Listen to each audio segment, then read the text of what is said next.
the Lord. Hallelujah. Are we blessed? Amen. Amen. So let's open our Bible in the book of Matthew 16:24 to 26. Before we sit down, ayan, basahin natin. Sinabi ni Jesus sa kanyang mga alagad, "Sino mang nagnanais sumunod sa akin, ay kailangang itakwil ang kanyang sarili, pasanin ang kanyang krus, at sumunod sa akin. Ang naghahangad na magligtas ng kanyang buhay ay mawawalan nito. Ngunit ang mawalan ng kanyang buhay alang-alang sa akin ay magkakamit nito. Sapagkat ano ba ang mapapala ng isang tao, makamtan man niya ang buong daigdig, ngunit mapapahamak naman ang kanyang sarili? Ano ang may bibigay ng isang tao kapalit ng kanyang buhay?" Hallelujah. So, our title for today is to take up your cross and follow Jesus. Amen. So, let's pray. Lord God, Jesus, salamat po Panginoon sa inyong salita ngayong araw na ito, Panginoon, na pagsasaluhan namin lahat, O God. I pray, O God, na kayo po Panginoon ang magsalita sa bawat isa, Panginoon, O God. I pray na ang inyong banal na Espiritu ang mamuna, O God, Jesus. Because, Lord God, if it's me, I am nothing without you, God. If it's me, O God, I'll just mess up, O God. That's why, Panginoon, I ask for your power. I ask for your anointing, O God. At anumang gawa ng kaaway, Panginoon, ay tinatanggalan ko ng power. In Jesus Christ's name, you are null and void, Satan. In the name of Jesus Christ, I declare victory over our lives. I declare life, O God. I declare that you will speak joy, that you will give us peace in each and every one of us, Panginoon. I declare, Panginoon, na bigyan nyo kami ng clarity, O God. Jesus, Jesus, Jesus, we need you in this world, O God. And there's no one like you. There's no one beside you. Ikaw lang aming nag-iisang Diyos na si Jesu Cristo. Kaya sa inyo lamang po ang papuri at pasasalamat. Sa inyo lamang po ang mataas na papuri at pagsamba, Panginoon. Dakila ka, Ama, O God. Hindi kami mahihiyang sabihin ang inyong pangalan, O God. Hindi kami mahihiyang purihin ka, Panginoon. Napakadakila niyo. Napaka-amazing. You are so amazing, O God.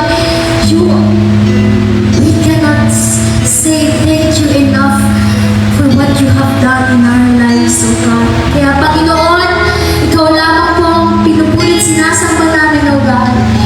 We declare victory in the name of Jesus Christ. Everybody shout, Amen and Amen! Sabihin mo sa katabi mo, Panginoon mo, take up your cross and follow Jesus.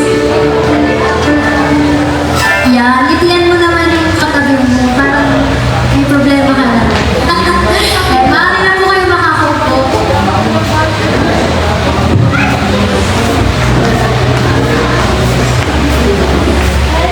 And I just want to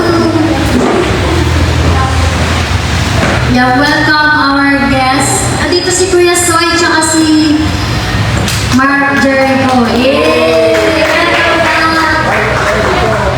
And yung architect na kaibigan ni Ate Keisha. Hello po, Kuya. Ayan. Welcome po sa ating sa Forever Blessings. Okay, so our topic for today is to take up your cross and follow Jesus. Nagkaroon ako ng panaginip. Sa panaginip ko, sobrang nakakatakot siya, sobrang nakaka-bother siya, at sobrang realistic niya. Sa panaginip ko, ay mayroong mga group of men na gusto akong patayin. Alam ko kasama ko si Mama doon. Tapos nagtatago kami doon sa mga lalaking gustong pumatay sa amin. Tapos, bigla ako nagkaroon ng pagkakataon na maagaw yung kutsilyo nila. So, naagaw ko yung kutsilyo nila. Tapos, marami silang mga lalaki. Ang realistic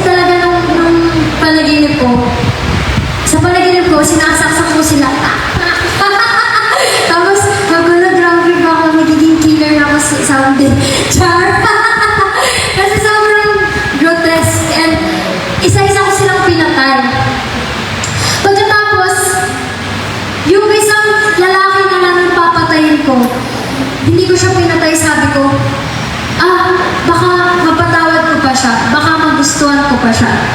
So, ang ginawa ko, hinayaan ko na lang siya. And I woke up. Sabi ko kay Lord, Lord, anong ibig sabihin ng panaginip ko na yun? Sometimes in our lives, malalaman mo na meron ka ng weapon na binigay sa'yo ng Panginoon. Pwede mo nang kalabanin yung kaaway, pwede mo na siyang patayin. Nandun yung weapon eh. Pero anong ginagawa natin? Ayaw mo pang i-give up dahil sinasabi mo, mahal ko pa kasi siya. Sometimes, we hate broken-hearted. We hate people. We hate our past. But sometimes, hindi mo siya ma-let go kasi alam mo, gusto mo pa siya. Gusto mo si Lord. Gusto mo yung mga bagay na makakapag-close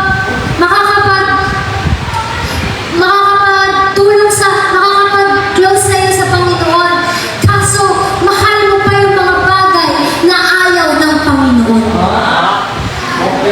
God is telling us today that we have to let go of our own desires. We have to take up our own cross and follow Jesus Christ. And I'm gonna ask you today, can you trust God 100%? Tanong mo sa katabi mo. Sa kabila naman, can you trust God? Do we trust the Lord 100%? Tayo ba yung tao na kapag tinatanong ko na rin, ay kapag nagpipray ka, Lord God, pagalingin mo siya in Jesus Christ's name. Tapos maya-maya, ang nasa isip mo pala, papagalingin kaya siya ni Lord? Parang, totoo ba to? How can you say that you trust God if meron ka pang doubt? God wants us to trust Him 100%.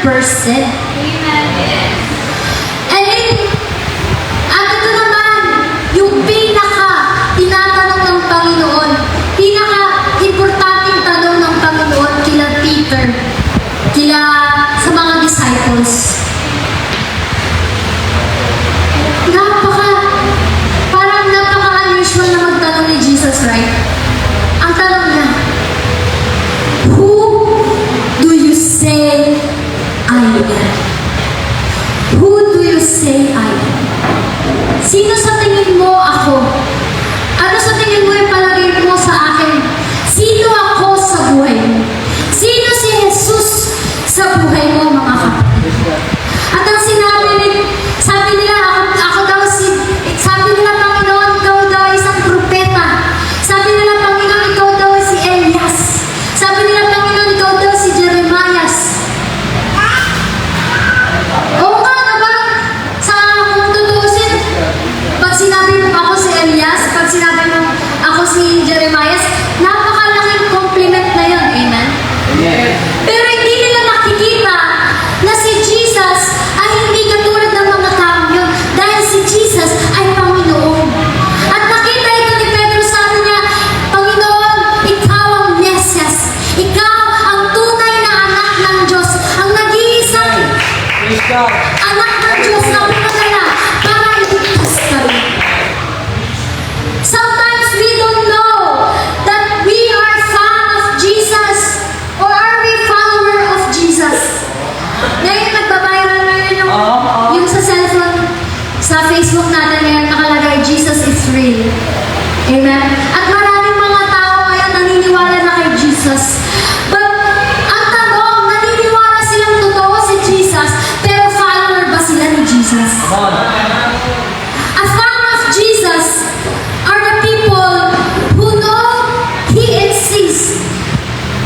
Sinasabi nila, Panginoon, napakabuti mo, napakagaling mo, pero nagsisimba lang tuwing may kailangan.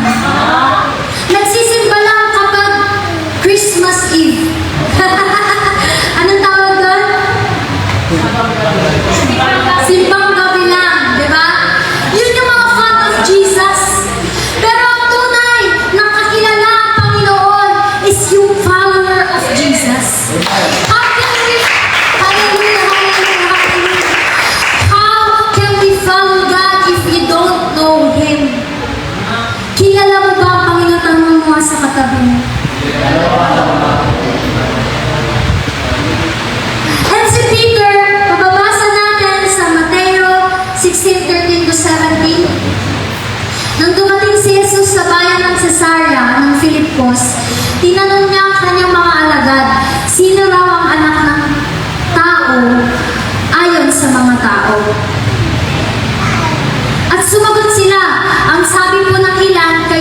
Juan na taga-bautismo. Aha.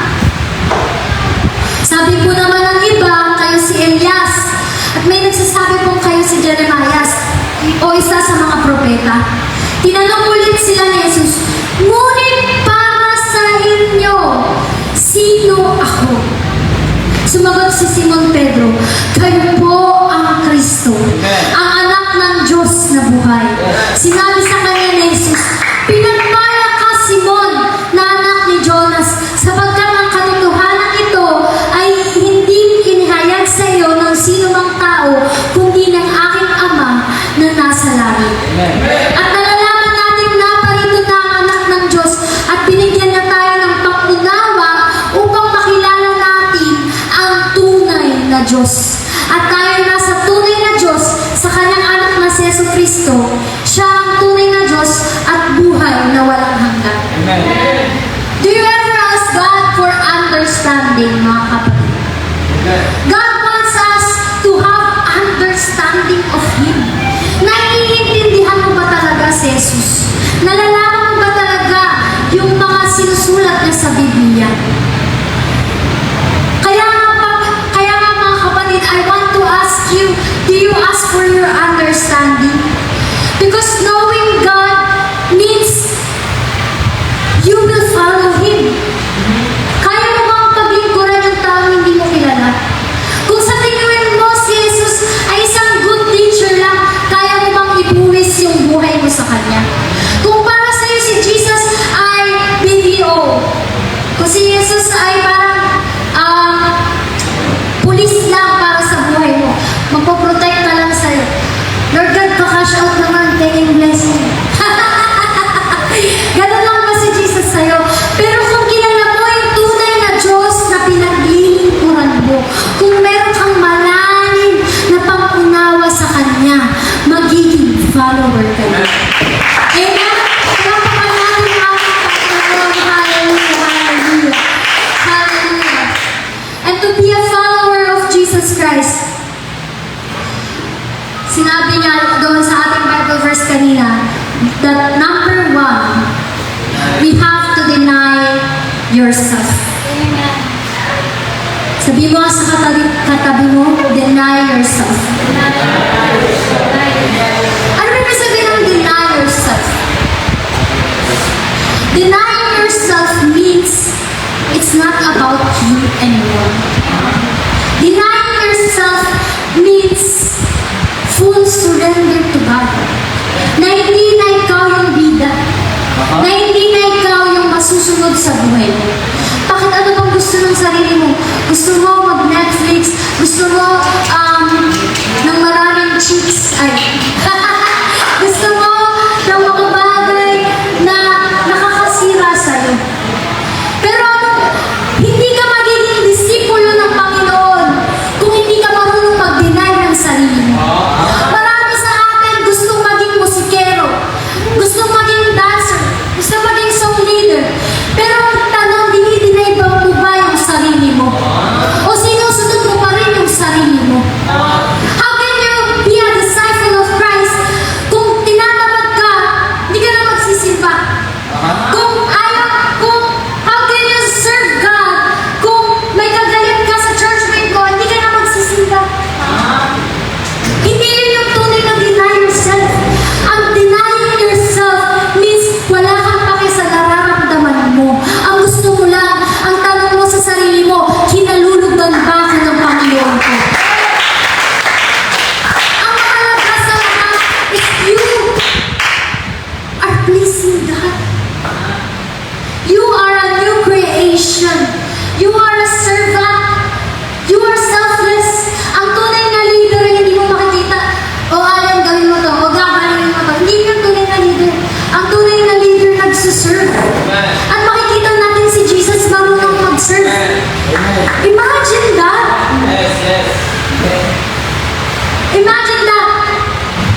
Jesus even denied Himself for you. Ang Diyos na lumikha ng langit at lupa, ang Diyos na may kontrol ng lahat ng bagay, nagpakababa para sa iyo. Imagine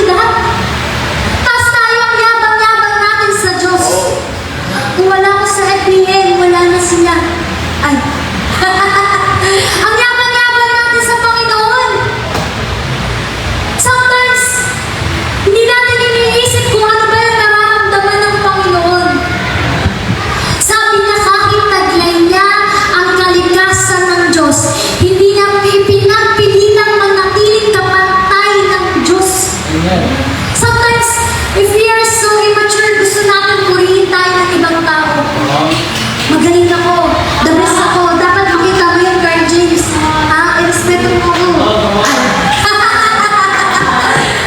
Pero itong Diyos na to, hindi niya pinagpilitang maging kapantay ng Diyos. Sabi niya kay Pedro sa mga disipulo, huwag niyong sasabihin ako ang Kristo.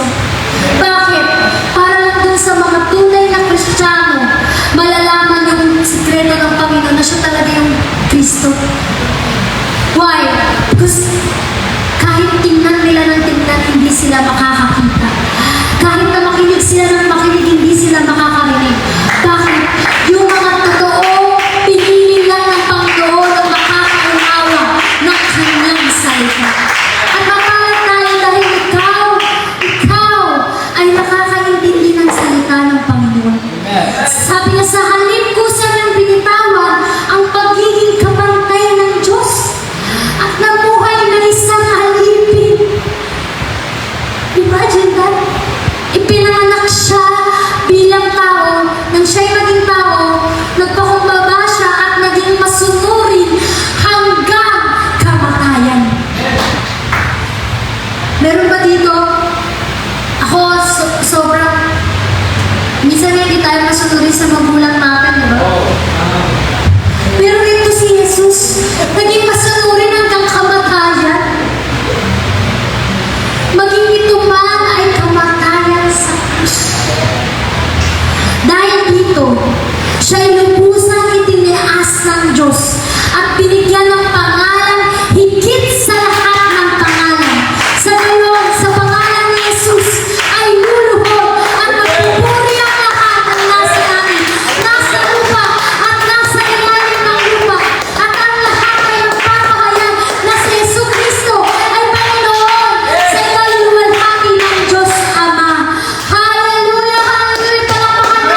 sila.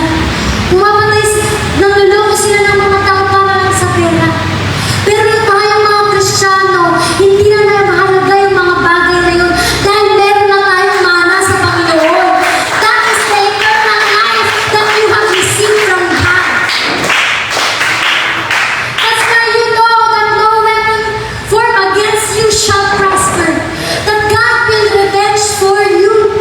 Sabi nga ni Kuya Joe kanina, if you are full of Jesus Christ in your life is whole. Sabi mo sa katabi mo, whole. Buo ka na. Buo ka na. Ando ka na, may eternal life ka na, may Jesus ka na. Buo ka na. Hindi mo na kailangan mag-worry sa sinasabi ng iba. Hindi mo na kailangan i-please yung iba. Hindi mo na kailangan gawin pa yung mga bagay na walang kwenta. Kasi you are already whole in Jesus' name. Marami sa atin nakatuon sa feelings niya, nakatuon sa mga sasabihin ng iba sa kanya. Wala na yun, mga kapatid. Wala na akong pake kung anong sabihin pa ng iba. Kasi alam ko na dadahan sila ng dada. Pero ikaw, kilala mo yung sarili mo sa Panginoon. Kilala mo kung ano talaga yung pagkatawag mo sa Panginoon. Kaya kahit na anong sabihin nila, hindi ka nila makukuhanan. Bakit? Kasi buo ka na. Wala na silang makukuha sa'yo na kahit na anong gawin pa nila sa'yo, ikaw ay buo na sa Panginoon. Kaya ang dapat mo na lang isipin, mga kapatid, kinalulugdan ka ba ng Diyos? Kapag tinitingnan ka ba ang kiyan ng Panginoon, kinalulugdan ka ba ng Diyos? Matthew, kinalulugdan ka ba ng Diyos? Tanong mo nga sa katabi mo, kinalulugdan ka ba ng Diyos? That's your mindset. That's the mindset that I should have. That's the mindset that I will always think about each and every single day. Kung ito yung tanong mo bago ka pumunta sa church, mag-a-usher ka, magningiti ka. Kapag ito yung mindset mo pag nandito ka sa church, gagalingan mo yung pag-practice mo para sa simbahan. Kung yan yung mindset mo sa church, hindi ka mag-a-absent sa church. Kung yan yung mindset mo, lagi kang magtatights. Kung yan yung mindset mo, pupurihin mo siya ng dakila, yung nararapat sa pangalan niya. Kung yan yung mindset mo, gagawin mo yung best mo. Bakit? Kasi ang tanong mo palagi, kinalulugdan ba ako ng Diyos? Hallelujah, hallelujah. That's why, mga kapatid, what are you doing to please God? What are you doing? And number 2, take up your cross. Pasanin mo ang iyong sariling krus. Ano ibig sabihin nito? To be fully surrendered to God. To be fully surrendered to God. Can you surrender to God fully? Can you surrender to God yung buong buo? Yung wala kang ibang iisipin. Wala kang ibang gagawin, kundi mag-surrender sa Panginoon. Hallelujah. Sabi niya sa John chapter 14, 15 to 18, kung iniibig niyo ako, tutuparin niyo ang aking mga utos. Dadalangin ako sa Ama upang kayo'y bigyan niya ng isa pang patnubay na maging kasama niyo magpakailanman. Siya ang Espiritu ng katotohanan na hindi matanggap ng sanlibutan, sapagkat siya ay hindi nakikita ni nakikilala ng sanlibutan. Ngunit nakikilala niyo siya sapagkat siya'y nasa inyo at siya'y mananatili sa inyo. Hindi ko kayo iiwanang mga ulila. Babalik ako sa inyo. Hallelujah, Jesus. Hallelujah.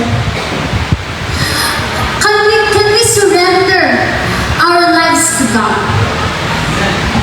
Yung emotion mo, kapag feeling mo lang magsisimba ka, kapag feeling mo lang doon mo lang gagalingan. Mga kapatid, I don't want you to base everything on emotions. Delikado po yan. Marami ngayon mga nakakulong dahil sa emosyon nila. Nagalit sila, ginagawa mo ng boyfriend ko, tak, pinatay niya, tapos buong buhay niya nandun na siya sa prison. Dapat i-let go na natin yung mga emosyon na yan. Yung kapag pas na. Hello? Yung mga childhood traumas natin. Gusto mo, laging i-baby yung sarili mo dahil ito yung mga childhood traumas ko eh. Wala ako mag-shopping ng mag-shopping. Ay, pinapagaling ko lang yung yung inner child. Ay, bes, sumubra ka na. Ay. Can we surrender our desire to God? Marami na yun. Sometimes, pray ka ng pray kay Lord, Lord, bigyan mo ako ng business. Pag nandun na yung business, hindi mo na siya inuna. Lord God, gusto ko makapag-aaral na ako. Lord God, gusto ko magkaroon ng mga kaibigan. Pero kapag tinupad na ng Panginoon yung mga bagay na yan, uunahin mo pa rin ba ang Panginoon? The real surrender is yung tao hindi nag-worry. Ang tunay na surrender, yung tao walang pake kasi alam niya, yung Diyos niya yung may hawak ng lahat ng bagay. Hallelujah, hallelujah. Actually, kwento ko lang kasi, I was humbled by Tafomi. Kasi sabi niya sa akin, baka hindi na kunin ng IBM kasi ang tagal ng process nung visa. So sabi, lumuhod talaga ako, Lord, please Lord. Nag-iyak-iyak ako kay Lord. Tapos nakita ko si Tafomi, parang wala lang. Sabi niya, kahit anong mangyari, kung Gensai man siya or IBM, okay lang. Sabi, bakit ganun? Hindi siya nag-worry ako ng worry. Pero alam niya kasi na kahit saan man siya mapunta, andun kasama niya ang Panginoon. And you know what? IBM messaged him that IBM will hire him no matter what, no matter how long. Wow! Binigyan siya ng assurance na tatanggapin siya kahit kailan pa ma-process yung visa niya. Alam mo ba? Ganun yung tunay na surrender. Ganun yung tunay na alam mo sabi ni Jesus, huwag kang mag-alala sa kakainin mo bukas. Huwag kang mag-alala kasi yan yung mga pinuntakta, yan yung mga pinaalala ng mga walang tao, walang takot sa Diyos. Yan yung mga inaalala na walang pananampalataya. Kaya mga kapatid, malakas ba yung pananampalataya mo sa Panginoon? Malakas ba yan? Na hindi mo na kailangan ka mag-alala sa mga bagay na yan. Basta ibibigay ko yung para sa Panginoon ko. Alam ko, napupunan niya yung mga pangangailangan ko. Hindi ko na kailangan mag-alala pa. Hindi ko na kailangan matakot pa. Sapagkat ang Panginoon ang tutulong sa akin. Ganun yung pananampalataya na gusto ng Panginoon sa buhay mo. Hallelujah, hallelujah. To take up your own cross is to understand the will of God. You cannot be disciple of God kung yung will mo yung sinusunod mo. Ang will ng Panginoon ay napakalaga. Ang will ng Panginoon hindi mo malalagay sa bulsa. Ang will ng Panginoon walang limitasyon. Minsan bibigyan ka lang ng problema, hindi mo alam kung anong mangyayari. Pero sasabihin mo lang, thy will be done. Bahala si Lord, not my will, but let your will be done, Lord. Hallelujah, hallelujah. Sabi niya sa Lucas 22:42, sabi niya, Ama, kung loloobin mo, ilayo mo sa akin ang kopang ito.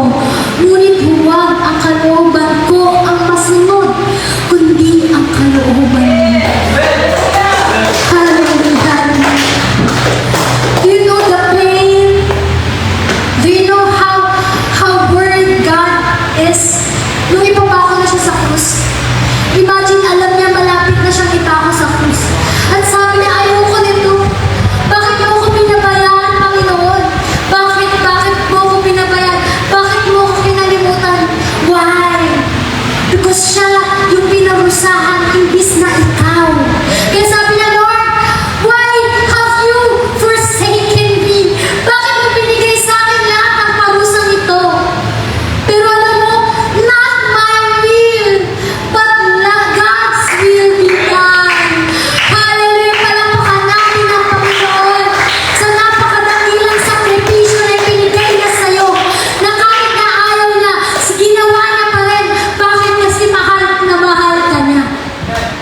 sinunod yung will nila, kundi yung will ng Panginoon. I'm sorry to say this to you mga kapatid, we are not that special. Basura lang tayo sa harapan ng Panginoon. Kaya wala tayong may pagbabayabang sa Kanya. Pag may malakas ka, yes Lord! Minumura nila ang Panginoon, pero pag nandun na sila sa deathbed, tinatawag nila yung Panginoon. Kasi wala tayong may pagmamayabang sa Diyos. Ang buhay natin ay lilitaw at konting sandali lang, mawawala na din tayo. That's why, kapag ginamit ka ng Panginoon at naging maayos yung paggamit na sa'yo, huwag mo kakalimutan na ibigay sa Kanya yung glory. Marami sa mga character sa Bible, binigay ni Lord yung tagumpay sa kanila. Natalo nila yung mga kaaway. Pero ang ginawa nila, tinake nila yung glory. Ang ginawa nila, kinalimutan nila ang Panginoon. The credits is not yours. Hello? Ang credits mo, mga kapatid, ay hindi sa'yo. Laging papuri sa Panginoon palagi. Amen? Bakit? Yung lakas mo, yung hininga mo, sa Panginoon yan galing. Kaya nga hindi ko mag-gets yung mga hindi nagtatights eh. Kaya ka nakakapagtrabaho, kaya ka may lakas. Kasi dahil sa Panginoon, kaya bayad mo yun sa Panginoon. At yung tithes mo gagamitin para magpaganda itong simbahan niya. That's why, ibigay mo yung karapat-dapat para sa Kanya. That's why, mga kapatid, you know that God, without God, you are nothing. Without God, I am nothing. Kapag hindi ka nakakonekta sa will ng Panginoon, you are nothing. Kaya mga kapatid, even si Shadrach, Meshach at Abednego, even they will die, even they will be thrown out of the fire, sa fire. Anong ginawa nila? Kahit na hindi ako iligtas ng Panginoon, hindi ako luluhod dyan sa fake God na yan. Kahit ba hindi kayo bless ni Lord, paglilingkuran mo pa rin siya. Kahit ba walang blessing, kahit di niya sinasagot yung mga tawag mo, paglilingkuran mo ba siya? Pero ito si Shadrach, Meshach, Abednego, meron silang mindset na kahit na hindi ako kalugdan ng kahit na sino mang tao, as long as kinalulugdan ako ng Panginoon ko, hindi ako matatakot. Dumaan man ako sa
Christ. Can you trust the Lord? Sabi sa Isaiah 40:31, ngunit muling lumalakas at sumisigla ang nagtitiwala kay Yahweh. Lilipat silang tulad ng mga agila. Sila'y tatakbo ngunit hindi mapapagod. Sila'y lalakad ngunit hindi mamihina. Hallelujah! Palakpakan natin ang ating Panginoon sa lakas na binibigay na sa atin sa araw-araw. Akala na kaaway mapapagod tayo. Akala na kaaway ay mabababali na tayo, pero hindi. Ang taong nagtitiwala sa Panginoon ay tulad ng mga agila. Nagtitiwala ba tayo sa Panginoon, mga kapatid?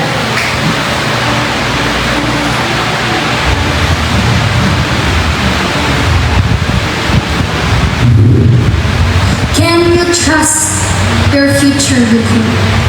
Can you let God handle everything? Pagising mo sa umaga, si Lord ba yung hinahanap mo? Sa pagtulog mo sa gabi, si Lord ba yung hinahanap mo? Do you pray? Because you cannot follow God without denying yourself and taking up your own cross. I want to follow you, God. I want you to be my number one. But ang tanong ng Diyos, did you deny yourself? Do you take up your own cross every day? Lord God, sinusuko ko na sa iyong lahat. Malood-load pa tayo, di ba?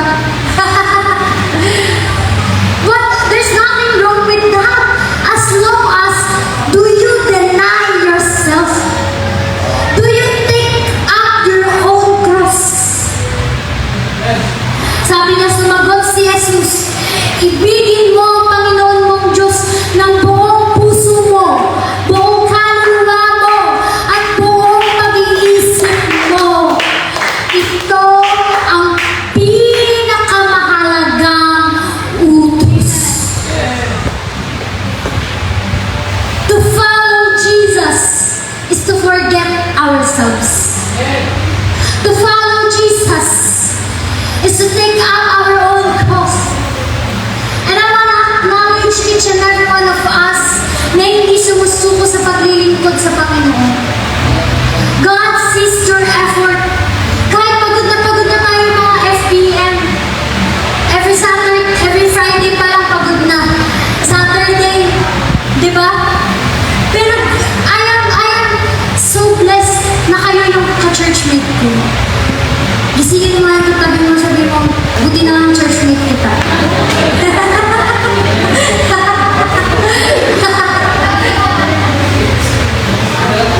Because we are, basahin natin ng malakas.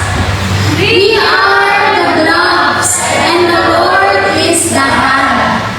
Kapag yung glove ba, walang kamay, anong itsura niya? Empty. Lanta? Diba? Wala naman siyang silbi kung wala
nasusulot.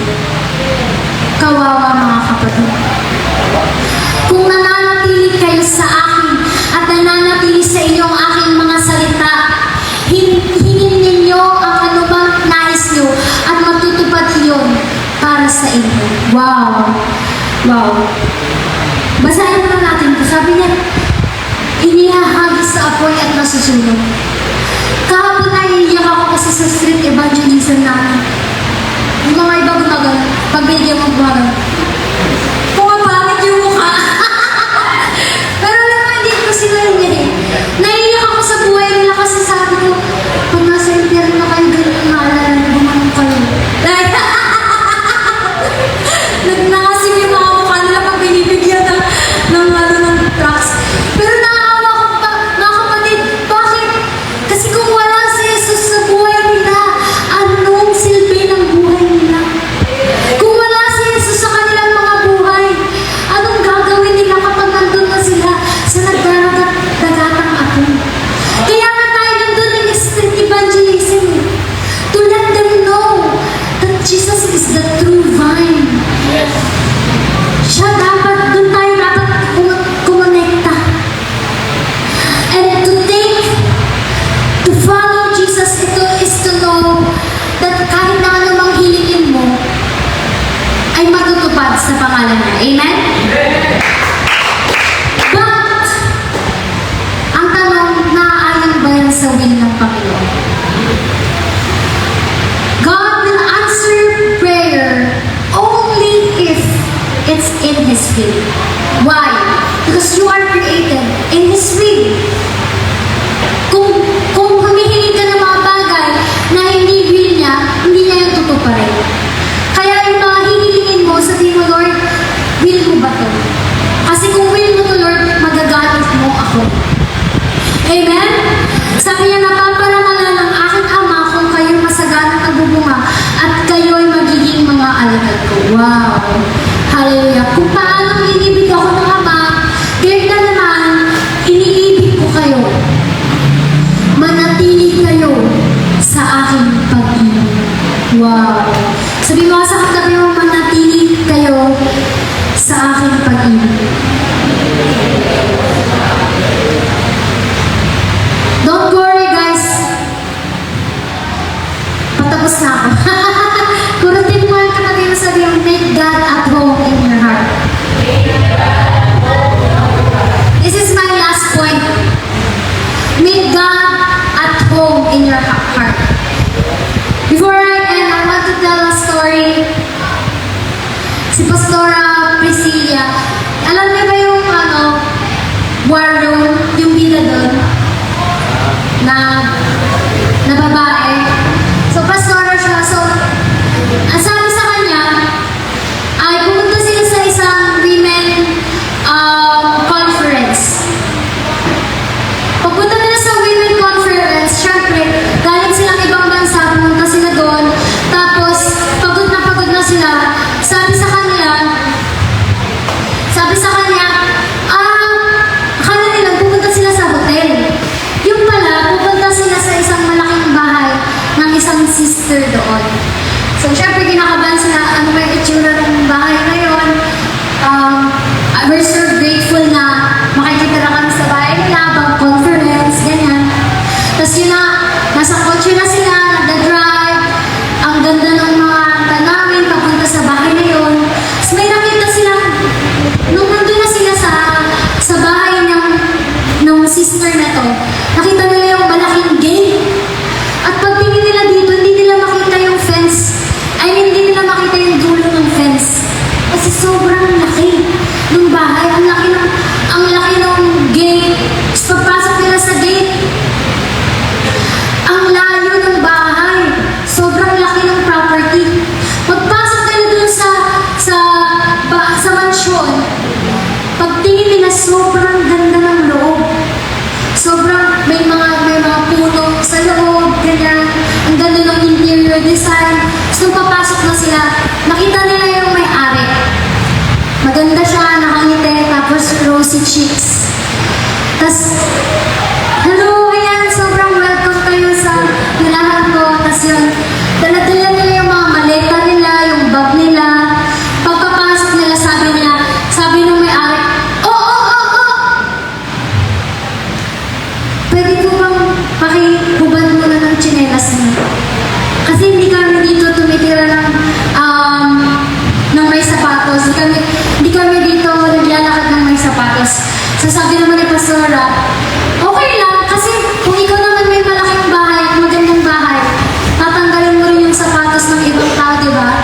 Kasi gusto mong malinis. Pagpasok nila, dala nila yung mga gamit, tapos naglalakad na sila. Sabi nung may-ari, "Oo! Huwag niyo aapakan yung carpet kasi ang laki." So sabi niya, galing pa yan sa Europe. Kaya ito yung carpet. Ang laki-laki ng carpet. Kailangan nilang hawak-hawak nila yung mga gamit nila. Kailangan nilang mag-ingat na hindi maapakan yung carpet. Paglagpas nila sa carpet, grabe ang ganda. Pinakita nung may-ari yung mga bagay ko. Ito yung binili ko sa Japan. Ito yung gaganda ng mga bagay. So hirap na hirap sila, hindi sila makakilos. Kasi mamaya may babangga ka doon, hindi binayaran mo yun, di ba? Tapos, pagpasok nila, pumunta sila sa elevator. At sabi nung may-ari, "Oh! Pwede bang sigipan niyo muna yung mga gamit niyo, baka magasgasan yung elevator. Pinakurve ko pa yan sa Thailand. Ang ganda, di ba?" So, pagpasok na sa elevator, hirap na sila. Tapos, pumunta sila sa third floor. Pumunta sila sa bedroom. Ang laki ng bedroom. Ang ganda. May comforter. Yung futon, parang maganda. Kumot, ganyan. Siyempre, conference, galing ka pang ibang bansa. Gusto mo nang humiga, di ba? Gaganda na sana siya. "Oh, wait lang! Wait lang! Wait lang!" Lipit niya kami, "Wait lang, design lang to." Mahal kasi ito yung design lang namin yan. Tapos sabi niya, nagsettle na sila, sabi ng may-ari. Paglabas ng may-ari sa bedroom, sabi niya, "I'm so happy you're all here. Make yourself at home." Sabi nung, di ba sir, ha? She doesn't mean it. Hindi niya minimig. Siguro minimig niya theoretically. What I'm trying to say, mga kapatid, when we say make God at home in your heart, do we make it theoretically? Or totoo talaga na gusto mo siyang mabuhay sa puso?